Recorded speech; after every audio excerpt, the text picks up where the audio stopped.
दोस्तों नमस्कार। अगर देश की रईसी प्रधानमंत्री की रईसी में बसती है, अगर देश की रईसी इस देश के गवर्नेंस के तौर तरीकों में बसती है, अगर इस देश की रईसी शेयर बाजार महीने भर के भीतर 20 से 25 लाख करोड़ का गोता लगा ले, बावजूद इसके रईसी शेयर बाजार वालों की बरकरार रहे, और रईसी अगर इस बात पर बसती है कि इस देश में रईसों के छोड़ने की तादाद बढ़ती चली जा रही हो और सरकार उफ तक ना कहे, और उसके बावजूद सरकारी खजाना खाली हो रहा हो, एक्सपोर्ट की तुलना में इंपोर्ट लगातार बढ़ रहा हो, डॉलर महंगा होते चला जा रहा हो, मुश्किल हालात हर दरवाजे पर दस्तक दे रहे हो, लेकिन सरकार अगर अपनी रईसी में पूरे तरीके से डूबी हुई है, तो फिर यकीन जानिए फ्रांस की रानी की तरह इस देश का राजा भी मौका आने पर यह कहने से चूकेगा नहीं कि अगर ब्रेड नहीं मिलता है तो केक खा लीजिए।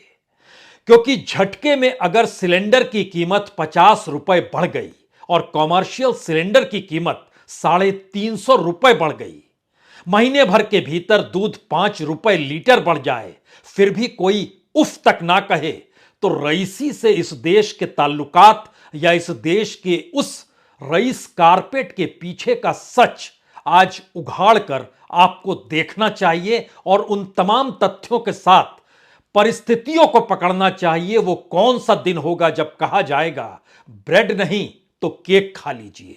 क्योंकि सच यह है कि इस देश के जो पब्लिक सेक्टर, उसमें 25% रोजगार की कमी, यानी जो रोजगार कर रहे थे बीते 9 बरस में कम हो गए। सिर्फ 2022 में लगभग 8.8% की कमी आ गई। नौकरी जिन्हें मिलनी चाहिए थी उसमें भी कमी आ गई। जो असंगठित क्षेत्र है यानी अनऑर्गेनाइज सेक्टर है, उसमें 12 करोड़ से ज्यादा लोगों ने नौकरी की आस ही छोड़ डाली, क्योंकि इस देश में अब नौकरी मिलती नहीं है, वह भी अनऑर्गेनाइज सेक्टर में। संगठित क्षेत्र के भीतर हर बरस 1 लाख लोगों को नौकरी दे पाने की स्थिति में सरकार नहीं है। आम लोगों की गरीबी 27% तक बढ़ी है। जब प्रधानमंत्री मोदी ने सत्ता संभाली तब तादाद इस देश में गरीबों की 26 करोड़ 80 लाख थी, आज वो बढ़कर 41 करोड़ पार कर गई। लेकिन इस दौर में मनरेगा के भीतर भी 100 दिनों का काम दे पाने की उम्मीद हम जो पैदा कर रहे थे, वो घटते घटते जो 50 दिन औसत दे पाते थे 2014 में, वो अब 27 और 26 दिनों पर आकर टिक चुका है। इसके अलावे किसानों की आय दुगनी कर दी जाएगी, इस नारे को भी इस देश ने इसी दौर में देखा।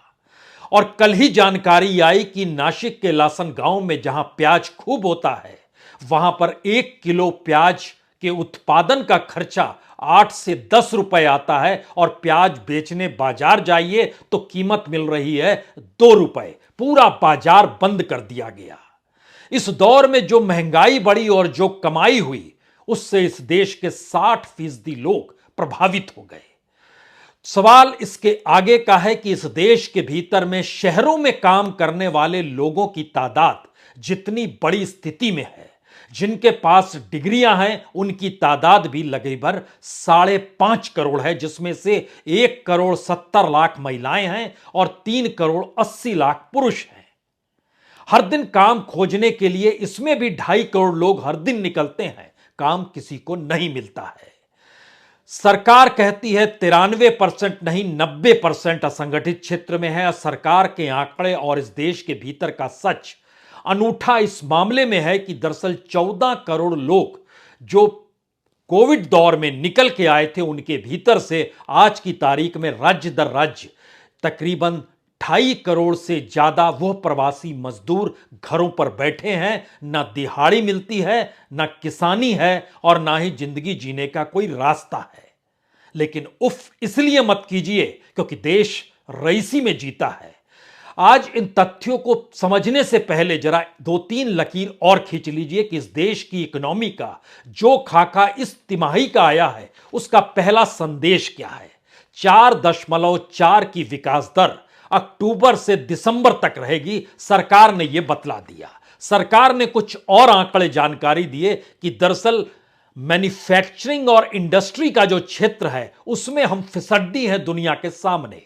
फिसड्डी इस मामले में क्योंकि मैन्युफैक्चरिंग सेक्टर -1.1% है और इंडस्ट्री 2.43 यानी एग्रीकल्चर यानी खेती के विकास दर से भी नीचे है। और जो खेती की तुलना में इस देश की जो पूरी खनन की इकोनॉमी थी वह भी धराशायी होते होते खेती के विकास दर 3.7 पर ही आकर टिक गई है। इसको थोड़ी सरलता से समझना है तो इस रूप में समझ लीजिए कि जो खेती से जुड़ा रहा उसकी जो इकोनॉमी और घर जो चल रहा था वो जिस भी स्थिति में रहा हो, अगर उसका औसत निकालिएगा तो इस देश के भीतर का वही औसत इस दौर में इस अर्थव्यवस्था के पूरे खांचे के बीच आकर रख दिया गया है कि आपको ऐसे ही जीना है। सरकार की रईसी, शेयर बाजार की रईसी, कॉरपोरेट के भीतर की धमक, शेयर बाजार में 260 लाख करोड़ का जो नेटवर्थ है, वहां पर जो मार्केट कैप है उसमें अगर 20-25 लाख की कमी भी आ जाए, 20-25 लाख करोड़ की कमी भी आ जाए तो भी इस देश के माथे पर शिकन नहीं, पैसा बहुत है। लेकिन लोगों के साथ इस दौर में कैसा खिलवाड़ हुआ, इस तिमाही में सरकार ने यह भी बताया कि जो कंस्ट्रक्शन है वो 8.4% है। एक वक्त कंस्ट्रक्शन भारत में 40% तक गया है। इस देश का जो फाइनेंस और रियल एस्टेट है वो 5.8% है। ये एक वक्त तक 25% पार भी करता था।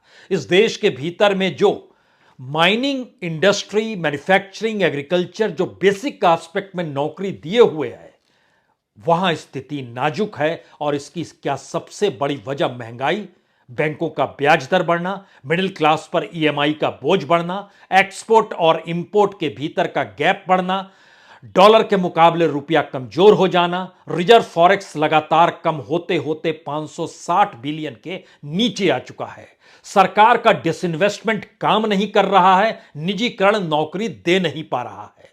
निजीकरण दिखाने के लिए अंतर्राष्ट्रीय तौर पर नेटवर्थ को बढ़ाता है, लेकिन अडानी कांड ने उस पर भी सेंध लगा दी है। वहां से भी अब पैसा भारत के वैल्यूएशन के आधार पर कोई देने को तैयार नहीं है, जो झटका इस देश के भीतर देख लिया गया अडानी कांड के मद्देनजर। सबसे बड़ी बात इस दौर में जो निकल कर आई उसने इस इकोनॉमी के परकच्चे उड़ा दिए, ये कहते हुए कि सेंट्रल पब्लिक सर्विस इंटरप्राइजेस में, पब्लिक सेक्टर इंटरप्राइजेस के भीतर 2014 में तकरीबन 12,40,000 लोग परमानेंट नौकरी कर रहे थे। 3 बरस के बाद 2017 में यह घटकर 11,30,000 हुआ, यानी 1 लाख नौकरियां कम हो गई। और 2022 के मार्च तक आते आते यह 9,20,000 हो गया, यानी 3,20,000 इस दौर में कम हो गया। नौकरियां बढ़ी नहीं। ऐसा भी नहीं है कि सरकार ने इन पीएसयूज को बेचकर कमाल कर लिया हो या उन पीएसयूज को खरीदकर प्राइवेट सेक्टर ने नौकरियां दे दी हो, बिल्कुल ऐसा नहीं है। इस दौर का एक सच यह है कि कॉन्ट्रैक्ट वर्कर्स की तादाद जरूर बढ़ गई। जो पीएसयू से जुड़े हुए 3,38,000 2017 में थे, उनमें लगभग 1.5 लाख का इजाफा जरूर हो गया। यानी कॉन्ट्रैक्ट पर काम करने की स्थिति में सरकार आ गई, कॉन्ट्रैक्ट पर लेकर काम कराने की स्थिति में सरकार आ गई। जो बैंक काम करते हैं, जो सरकारी बैंक हैं, उसमें 2014 में काम करने वालों की तादाद तकरीबन 11 साढ़े 11 लाख थी। आज की तारीख में ये 8 लाख सवा 8 लाख के बीच आकर रेंग रही है, यानी 3 लाख नौकरियां बैंकों में भी कम हो गई।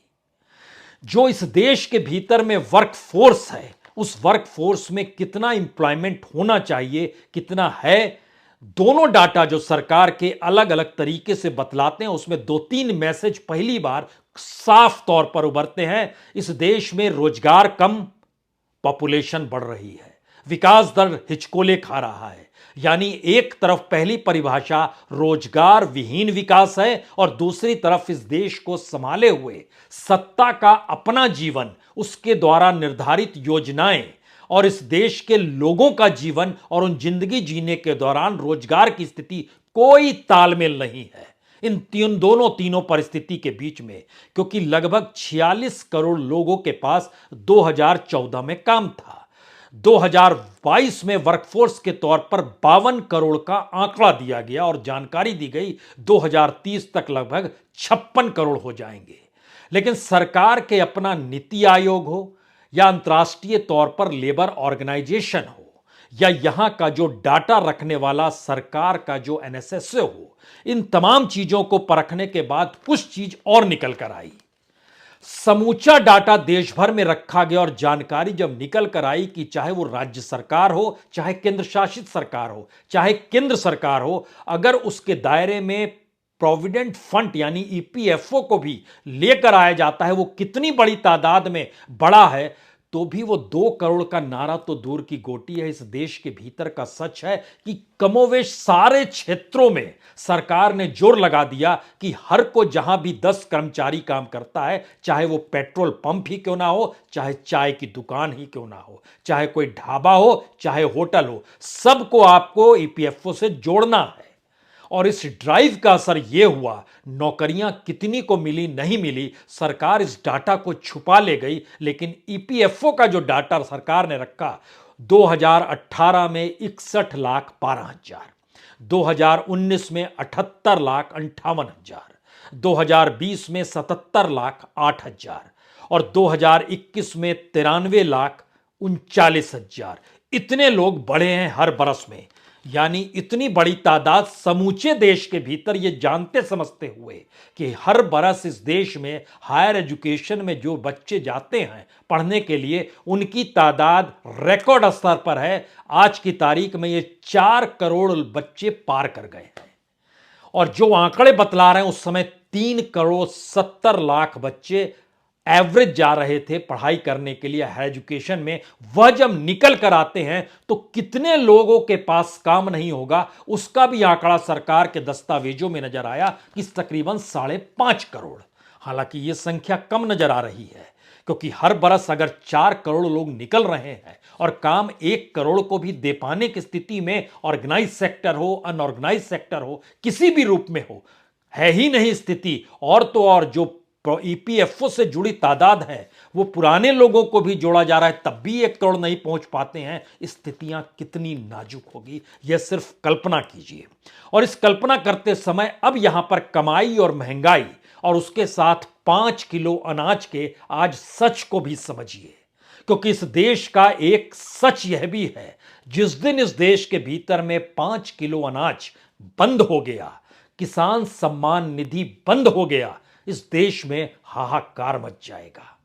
क्योंकि इस देश के भीतर का सच भूख से कैसे जुड़ा है और जिंदगी जीने के लिए उसके पास कुछ पच नहीं पा रहा है, इस परिस्थिति को लेकर सरकार चुप्पी नहीं थामती है, बल्कि वो फंसा देती है, कभी अडानी कांड में, कभी शेयर बाजार में, कभी सिसोदिया की गिरफ्तारी में, कभी कौन प्रधानमंत्री बनेगा, कभी त्रिपुरा और मेघालय में चुनाव प्रचार के वक्त, कभी खड़गे की छतरी में, वो फंसा देती है उसमें। और हम आप खुश हो जाते हैं क्योंकि इस देश के भीतर सुबह से रात तक चलने वाला मीडिया उन्हीं बातों को बतलाता है, बाकी सच दिखाने से वह भी कतराता है, क्योंकि उसकी अपनी बिजनेस मॉडल भी उसी इकोनॉमी से जुड़ा है जिस इकोनॉमी की रईसी में इस देश के प्रधानमंत्री की रईसी हो या शेयर बाजार में 20 लाख 25 लाख करोड़ का कोई असर ना पड़ता हो, उसी इकोनॉमी से वह भी जुड़ा है। तो इन परिस्थिति में अगला सच जो खुदरा महंगाई का हम आपको पहले बतलाते हैं, क्योंकि तुरंत जिक्र हुआ है सिलेंडर का कि वहां पर 50 रुपए घरेलू सिलेंडर बढ़ा दिए गए, कॉमर्शियल 350 रुपए बढ़ा दिए गए। 2014 में जब जीत कर आए थे और 2019 तक जब रहे और 2019 से 2022 तक, इन दो परिस्थिति को समझिए। एलपीजी में जो इजाफा हुआ, जो सिलेंडर है उसमें 30% 2014 से 2019 तक और 19 के बाद से 45% का इजाफा हो चला है। जो चाय पीते हैं उसमें भी उस वक्त 18% पहले टर्म में, दूसरे टर्म में 29%। पहले टर्म में मस्टर्ड ऑयल, तेल, सरसों का तेल 23% पहले, 33% दूसरे हिस्से में, यानी 19 के बाद। दूध 23% पहले हिस्से में, दूसरे हिस्से में 25%।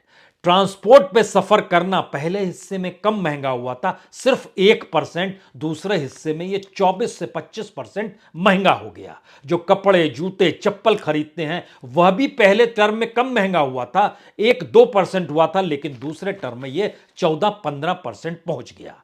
अब यहां पर दूसरा एक और सवाल आता है कि इस देश के भीतर में, याद कीजिए जब कोविड काल से पहले प्रवासी मजदूर देश में काम कर रहे थे, कोविड काल में सब घर लौटे, और कोविड काल के बाद की इकोनॉमी को संभाले हुए मौजूदा सत्ता के पास अगर कोई भी तालमेल दे पाने की परिस्थिति रोजगार को लेकर नहीं है, विकास दर का कोई खांचा इस देश की उस इकोनॉमी से नहीं जुड़ रहा है जहां उत्पादन बढ़ जाए, कामकाज लोगों को मिल जाए, भारत एक्सपोर्ट करने लगे, जी नहीं, ऐसी परिस्थिति बिल्कुल नहीं है। उसके उलट की परिस्थिति यह है, हम कुछ आंकड़े बतलाते हैं जिनके पास कोई काम नहीं। हमारी पूरी टीम ने इस पे अलग अलग राज्यों की जो मशक्कत की कि जो प्रवासी मजदूर बड़ी तादाद में लौटे, 12 करोड़ से ज्यादा देश के भीतर प्रवासी मजदूर, लेकिन जो राज्यों की कुछ तस्वीर निकल कर आती है उसमें उत्तर प्रदेश के 40,20,000 प्रवासी मजदूर के पास कोई काम नहीं, वो वापस लौट नहीं पाए। बिहार में लगभग 36,16,000 प्रवासी मजदूर कोई काम नहीं, लौट नहीं पाए, दोबारा काम मिल जाए। राजस्थान में 18,44,000, उड़ीसा में 5,03,000, मध्य प्रदेश में 18,22,000, झारखंड में 4 लाख। ऐसी स्थिति कमोवेश हर राज्य के भीतर है और इन सब की हिस्सेदारी उस असंगठित क्षेत्र में है जिसको लेकर अलग अलग बहस चलती है। इतना नहीं, इतना है, लेकिन 90% के ऊपर है सब कुछ। हालांकि नीति आयोग कहता है आप बहुत ज्यादा बतलाते हैं, 85% ही है असंगठित क्षेत्र में। इकोनॉमिक सर्वे सरकार का कहता है जी नहीं, 93% है। और नेशनल स्टैटिस्टिकल कमीशन जो है वो कहता है 90%। इसका मतलब क्या? इसका मतलब है इस देश के भीतर में जो 42 से 48 करोड़ के भीतर जो वर्क फोर्स है, जो काम के हिस्से से जुड़ी है या जुड़ना चाहती है, हम यहां पर उन 15 करोड़ का जिक्र नहीं कर रहे हैं जिन्होंने काम की आस और उम्मीद ही छोड़ डाली। उसके भीतर दिहाड़ी मजदूरों की तादाद इस देश के भीतर में जो 42 से 48 करोड़ के बीच है, तकरीबन 15 से 18 करोड़ है। दिहाड़ी मजदूर जिसकी सबसे ज्यादा आत्महत्या की खबर पहली बार एनसीआरबी के डाटा में निकल कर आई, जो डराने वाली थी। लेकिन इस डर के साथ आप मत जिए। आप यह सोचिए कि कितने बिलियनियर्स इस देश को छोड़कर चले गए, और इतने बड़ी तादाद में इस देश में मिलीनियर और बिलियनियर हैं, तो फिर डर और खौफ किस बात का? शेयर बाजार में इतना डूब जाता है तो डर और खौफ किस बात का? कोई असर तो पड़ता नहीं है। यह वैल्यूएशन का खेल है। तो यह देश क्या एक बुलबुले के समान लगातार इकोनॉमी में फल फूल रहा है, और वही दिखाया जा रहा है, क्योंकि इसका दूसरा हिस्सा और भयावह है। दिहाड़ी मजदूर अगर 15 से 18 करोड़ है, तो जो घरों में काम करने वाली महिलाएं हैं, वो हो सकता है बस्तर से आई हो सकता है पलामू डाल्टनगंज से आई हो सकता है वो इस दौर में हर राज्य के भीतर के जो सबसे पिछड़े इलाके हैं वहां से निकल कर आई हो। उनकी तादाद भी इस देश के भीतर में जो डाटा है वह 1.5 करोड़ से ज्यादा का है। इतनी बड़ी तादाद में महिलाएं घरों में काम करती हैं। जो शहरों में रोजगार के लिए पति पत्नी जाते हैं, उस घर को संभालने के लिए जो काम करती हैं, उनकी तादाद भी देश के भीतर में, या फिर घरेलू काम जो करती हैं, उनकी तादाद 1.5 करोड़ से ज्यादा की है। यानी अनऑर्गेनाइज सेक्टर दुनिया भर के भीतर दिहाड़ी और घरेलू तौर पे काम करने वाले, यानी इसमें सामाजिक सुरक्षा तो है ही नहीं। सामाजिक सुरक्षा तो ओवरऑल अनऑर्गेनाइज सेक्टर में नहीं है, जहां हेल्थ पे ध्यान दिया जाए, एजुकेशन पे ध्यान दिया जाए। यानी एक बड़ी आबादी को हमने शिक्षा और हेल्थ से बाहर कर रखा है, घर से बाहर कर रखा है, और उनकी जिंदगी जो मिल जाए उस पर चलती, और धीरे धीरे वही पीढ़ियां भारत में एक बड़े कैनवास में लेती चली जा रही है। और उनके लिए हमने व्यवस्था की 5 किलो अनाज की, जिससे इस देश में विस्फोटक स्थिति ना खड़ी हो जाए। और 5 किलो अनाज जिनके हाथ में जाता है उसमें उत्तर प्रदेश के 14 करोड़ लोग हैं। बंगाल के तकरीबन 7 करोड़ लोग हैं, बिहार के लगभग 6 करोड़ लोग हैं, मध्य प्रदेश के लगभग 6 करोड़ लोग हैं, कर्नाटक के तकरीबन 5.5 करोड़ लोग हैं, महाराष्ट्र के भीतर 6.5 करोड़ लोग हैं, राजस्थान के भीतर लगभग 5.5 करोड़ लोग हैं, तमिलनाडु के भीतर लगभग 5 करोड़ लोग हैं। यह देश के अलग अलग परिस्थितियों का एक ऐसा सच है कि 5 किलो अनाज जो साल भर अगर आप 80 करोड़ लोगों को देते हैं तो वो तकरीबन 2 लाख करोड़ का बनता है। और उसके साथ जब किसान सम्मान निधि का बजट जोड़िएगा, जो शुरुआत में 75,000 करोड़ का था, अब घटते घटते इस बजट में 60,000 करोड़ का आ गया, तो ध्यान दीजिए 2,60,000 करोड़ की रकम इस देश को विस्फोटक परिस्थिति से छुपाए हुए है, क्योंकि अब मुफ्त अनाज देते हैं। और जिस दिन उनका मुफ्त अनाज बंद हो गया, उस स्थिति में कौन सी स्थिति इस देश के भीतर में आएगी, क्योंकि धीरे धीरे प्रति व्यक्ति आए ही नहीं, जिंदगी जीने के तौर तरीके भी इतने न्यूनतम हो चले हैं कि वहां पर 5 किलो मुफ्त अनाज पूरे परिवार में एक व्यक्ति को मिलता है तो 5 व्यक्तियों के परिवार को 35 किलो अनाज मिल जाता है। और इसी परिस्थिति में भारत के भीतर की खेती फल फूल रही है, और वही एफसीआई के गोडाउन में जाती है और वहां से निकलती है और लोगों के बीच बसती है। यानी इकोनॉमी का एक ऐसा खेल, जिस खेल से 5 गुना ज्यादा किसी एक कॉरपोरेट का पैसा वैल्यूएशन के तौर पर 12 लाख करोड़ डूब गया, लेकिन असर होता है इस देश के भीतर में कि देखिए 2.5 लाख करोड़ में हमने 80 करोड़ लोगों को संभाल रखा है। क्योंकि इन 80 करोड़ के भीतर वह भी 9 करोड़ लोग आ जाते हैं जिनको किसान सम्मान निधि मिलती है, जो छोटे और सीमांत किसान हैं। तो इस देश के भीतर का जो सच जिस रूप में आप परखना चाहते हैं, उसमें आखिरी सच सबसे बड़ा यही है कि इस देश की इकोनॉमी और इस देश की इकोनॉमी को लेकर बनाया जाने वाला बजट सिर्फ सब्सिडी, लोक लुभावन योजना और 5 किलो अनाज और डायरेक्ट बैंक ट्रांसफर पर आकर टिक गया है। मिडिल क्लास को टैक्स के जरिए चीजों की भरपाई करनी है, और वो टैक्स का रोटेशन जब जीएसटी के जरिए निकल कर आएगा, तो आज ही सरकार ने जानकारी दी कि पिछले महीने की तुलना में इस बार जीएसटी ज्यादा कलेक्शन किया गया। तो जीएसटी का मतलब हर उस सामान को जो आप खरीदते हैं उसमें टैक्स देना पड़ता है।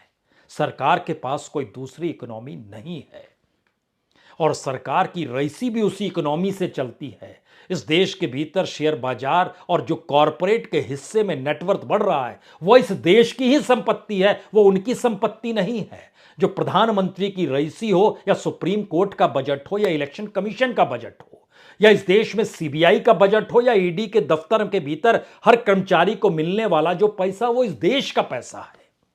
उसको हम लोग शिफ्ट कर देते हैं धीरे धीरे, और इकोनॉमी का एक ऐसा खांचा शुरू करते हैं जिसमें सरकार जब कहती है कि 5 किलो अनाज आपको दे रहे हैं, तो आप खुशी से तालियां बजाते हैं, ये जानते समझते हुए कि अगर इस देश के प्रधानमंत्री को 9,000 करोड़ के विमान पर चढ़ने की जरूरत है, तो इस देश के लोगों के पास कम से कम साइकिल तो होनी ही चाहिए। ये उनके हक की बात है, और संविधान में ये कहीं नहीं लिखा गया है। और संविधान अपने आप में इस बात को कहता है कि उसके लिए हर नागरिक बराबर है, उसका अधिकार बराबर है। समानता का पाठ संविधान पढ़ाता है। असमानता की स्थितियां राजनीति पैदा करती है, और हम और आप राजनीति में फंस कर रह जाते हैं, और देश के उस सच से आंख मूंद लेते हैं और इंतजार करते हैं किस दिन राजा कहेगा ब्रेड नहीं मिल रहा है, केक खाइए। बहुत बहुत शुक्रिया, बहुत बहुत शुक्रिया।